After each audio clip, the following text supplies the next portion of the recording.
بسم اللہ الرحمن الرحیم۔ السلام علیکم سامعین ناظرین، اللہم صلی علی محمد عبدک و رسولک وعلی المؤمنین والمؤمنات والمسلمین والمسلمات۔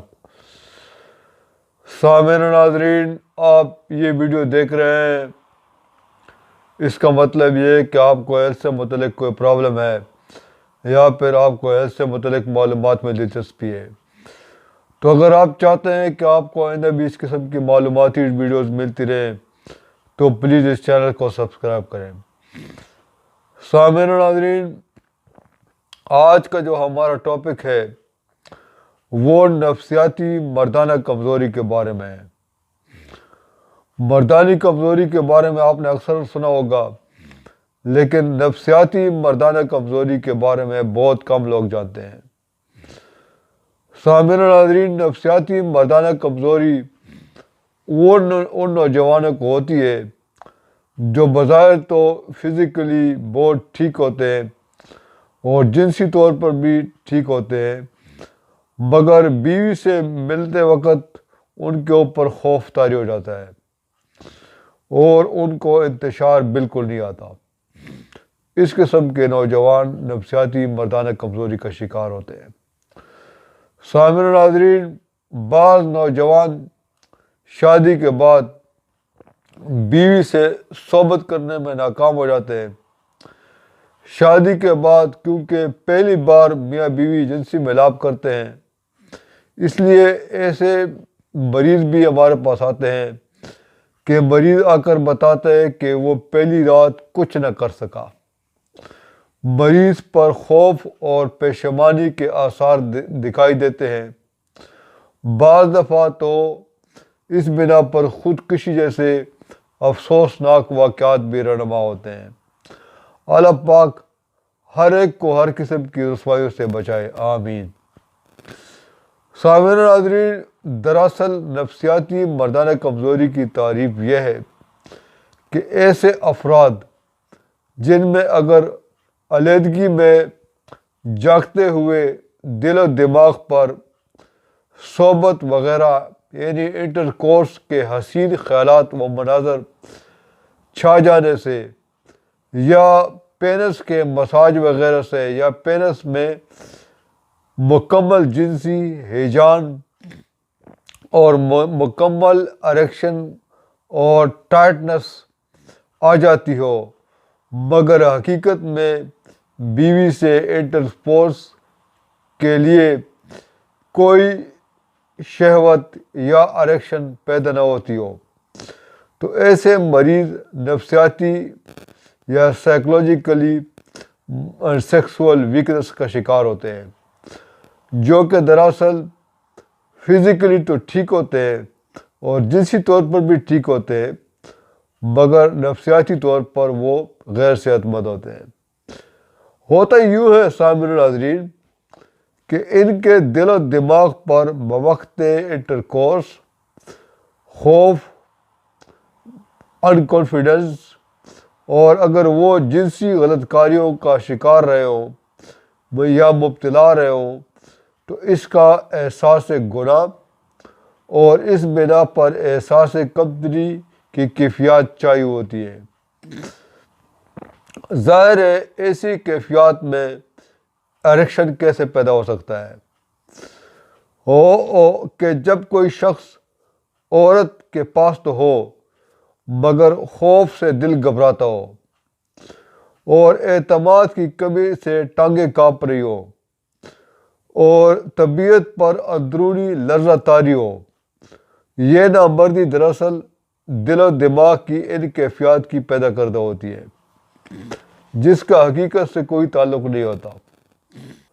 اگر اس قسم کی مریض کی تحلیل نفسی کی جائے اور معالج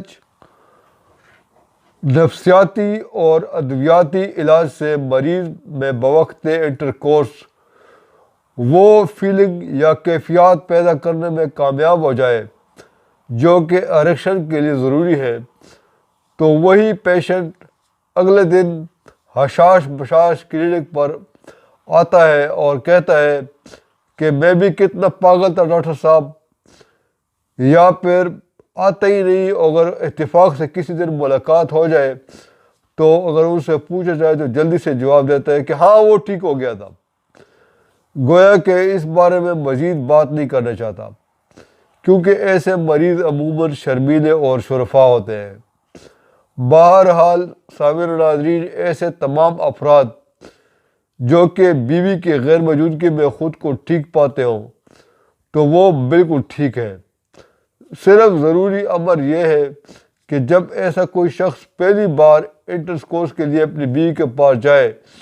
تو اس کے لیے ضروری ہے کہ یا تو وہ تازہ دم ہو، نیند پوری ہو چکی ہو، طبیعت حشاش بشاش ہو، اور دوسری یہ کہ اس کا دل و دماغ ہر طرح کی بے اعتمادی اور خوف و فکر کے جذبات سے بالکل پاک ہو، بلکہ دل و دماغ پر ایک کیف و سرور عیش کرنے کے جذبات، لطف اندوز ہونے کے جذبات، قدرت کی عنایت کردہ ایک نعمت سے فائدہ اٹھانے کے اور نتھنگ از رانگ کے کیسی جذبات ہونے چاہیے۔ دوسرے لفظوں میں وہ کیفیات جو کہ اس کے اندر علیحدگی میں جنسی ہیجان کے وقت دل و دماغ پر چھائی ہوتی ہے، انہی کی اس وقت بھی ضرورت ہوتی ہے۔ لیکن جن افراد کو علیحدگی میں بھی اور دیگر اوقات میں بھی نامکمل انتشار ہوتا ہو تو کیف و سرور کی تمام کیفیات کے باوجود انتشار نہ آتا ہو یا بالکل نہ ہوتا ہو تو ایسے افراد واقعی جنسی کمزوری کا شکار ہوتے ہیں۔ اکثر ایسے افراد میں علیحدگی میں نامکمل انتشار اور بیوی کے پاس جانے پر بھی بالکل انتشار نہیں ہوتا۔ ایسے افراد کا نفسیاتی اور جنسی دونوں طرح کا علاج ہونا چاہیے۔ سامعین و ناظرین، بعض شادیوں میں ایسا ہوتا ہے کہ ایک تو دلہا شادی کی رات سے قبل یا کئی راتوں سے صحیح طرح سے سو نہیں سکتا، اور دوستوں کے ہلا گلا اور دیگر مصروفیات کے باعث بہت ٹینشن اور مصروفیات اور ملنے ملانے میں بہت سا وقت صرف ہو جانے کی وجہ سے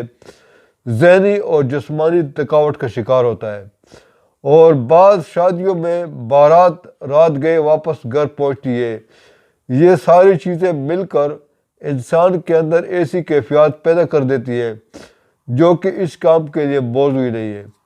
جو کہ زندگی کا پہلا جنسی تجربہ کہلاتا ہے۔ سامعین و ناظرین، شادی کی جو پہلی رات ہوتی ہے وہ انسان کی یا مرد کی زندگی کا پہلا جنسی تجربہ ہوتا ہے۔ اگر اسی رات میں وہ ناکام ہو جائے تو لازمی بات ہے کہ وہ پھر نفسیاتی مریض بن جاتا ہے، حالانکہ فزیکلی وہ بالکل ٹھیک ہوتا ہے۔ اگر شادی کے مذکورہ بالا ان عوامل نے دلہا صاحب کا حال خراب کیا ہو اور پھر اس پر سونے پہ سہاگا اس کے اندر غلط کاریوں کا احساس گناہ اور احساس کمتری بھی موجیں مار رہا ہو تو ایسے شخص سے کیا توقع کی جا سکتی ہے؟ اور بڑی مصیبت اس بیچارے پر اس وقت پڑتی ہے جب وہ ایک بار ان عوامل کی بنا پر ناکام ہو کر آئندہ کے لیے اپنے خود پر کانفیڈنس کھو دیتا ہے اور سچ مچ مریض بن جاتا ہے، گویا اس کے خدشات حقیقت کا روپ دار لیتے ہیں۔ ایسے افراد کو جذبات اور کیفیات کی جو میں نے بتائی آپ کو کیفیات، ان پر پوری طرح عمل کرنا چاہیے، اور اگر وہ تازہ دم نہیں ہے تو اس رات صحبت کا ارادہ ترک کر دے۔ میرا معمول سامعین ناظرین، ایسے میرے اکثر دوست ہیں جو مجھ سے شادی کے پہلی رات کے بارے میں مشورہ کرتے ہیں، تو میں ایسے شخص کو کہتا ہوں کہ اپنے شادی کی ناکامی خوف نکال دے، اپنے رات کی جو پہلی رات کا جو خوف ہے پہلے تو اپنے دل سے وہ خوف نکال دے۔ اور دوسری بات یہ ہے کہ میں ایسے دوستوں کو اور اپنے مریضوں کو بتاتا ہوں جو پہلی رات کے خوف میں مبتلا ہوتے ہیں کہ وہ پہلی رات میں اپنی بیوی سے ملتے وقت ان کو تحفے تحائف دیں اور ملاقات کے بعد اپنی تکن کا اظہار کریں اور ذہن کو بالکل ڈھیلا چھوڑ کر لیٹ جائے، اگر ہو سکے تو سو جائے یا 1-2 گھنٹوں کے بعد تازہ دم ہو کر اٹھے اور پھر صحبت کرے، اور اگر آنکھ نہ بھی کھلے تو اور بات اگلی رات پر چلی جائے تو اس میں کوئی مذائقہ نہیں ہے، ایسا کبھی کبھار ہو جاتا ہے۔ سامعین ناظرین، میں آپ کو ایک خوشی کی خبر بتا دوں کہ ہومیوپیتھک اس قسم کی کیسوں میں انتہائی کارگر ثابت ہوتی ہے، اور ہومیوپیتھک ادویات اس قسم کے معاملات میں مریض کا بہت زیادہ ساتھ دیتی ہے۔ اس قسم کی ادویات کوئی لمبی چوڑی بھی نہیں ہے جو شادی کی رات کو آپ کے حسین بنا دے اور آپ کے اندر انتہائی کانفیڈنس پیدا کر دے۔ سامعین ناظرین، ایسے مریض کو شادی والے دن یا 1-8 دن پہلے جلسیمیم 200 یا 1 ml کی 3-4 خوراکیں 2-2 گھنٹے کے بعد کھلا دیں، اور ایناکارڈیم 200 کی بھی 3-4 خوراکیں 2-3 گھنٹے کے بعد کھلا دیں۔ یہ دوائیں دینے سے مریض میں خود کانفیڈنس پیدا ہو جاتا ہے اور اس میں گھبراہٹ اور بے اعتمادی کا ختم ہو جاتا ہے، اور مریض کو کسی خوف و فکر کا سامنا نہیں کرنا پڑتا۔ اس طرح مریض کامیابی اور سکسیسفلنس کی خبر سناتا ہے۔ بعض مریضوں کو میں آرجنٹم نائٹریکم 200 بھی اضافی طور پر 2-2 گھنٹوں کے بعد 3-4 خوراکیں دے دیا کرتا ہوں۔ یہ دوا مریض کے دل و دماغ سے تشویش اور ملاقات کی گھبراہٹ ختم کر دیتی ہے۔ تو سامعین و ناظرین، آپ کو شادی کی پہلی رات سے گھبرانا نہیں چاہیے، بلکہ کسی قابل کوالیفائڈ ہومیوپیتھ سے رابطہ کرنا چاہیے، اور وہ آپ کو یہ 2-3 دوائیاں ہیں، اگر آپ خود لے سکتے ہیں تو لے لیں، ورنہ کسی ڈاکٹر صاحب سے یہ کہہ کر لے لیں، یا وہ ڈاکٹر صاحب سے مشورہ کرنے کے بعد جو آپ کو دوائی وہ سلیکٹ کرے وہ آپ استعمال کر لیں۔ ہومیوپیتھک ادویات پہلی رات میں آپ کو انتہائی فائدہ دیں گی اور آپ کے لیے ایک ویپن کا باعث بنے گی، اور آپ کو کوئی گھبراہٹ اور پریشانی اور خوف و فکر نہیں ہوگی۔ سامعین ناظرین، امید ہے کہ آپ کو یہ ویڈیو پسند آئی ہوگی، اور اگر ویڈیو میں کوئی غلطی اور خامی آپ کو نظر آئے تو میں انسان ہوں، پلیز مجھے معاف کر دینا، اور پلیز اس ویڈیو کو آگے شیئر کریں اور اس چینل کو سبسکرائب کریں، اور ہومیوپیتھک ادویات کو آپ نے ہمیشہ کھانے سے آدھا گھنٹہ پہلے اور بعد میں استعمال کرنا ہے، اور ہومیوپیتھک ادویات کو آپ نے کچن میں بالکل نہیں رکھنا۔ تو سامعین و ناظرین، امید ہے کہ آج کی ویڈیو کو پسند نہیں ہوگی۔ انشاءاللہ تعالی اگلی ویڈیو میں دوبارہ حاضر ہوگے، تب تک اجازت دیجیے، اللہ حافظ۔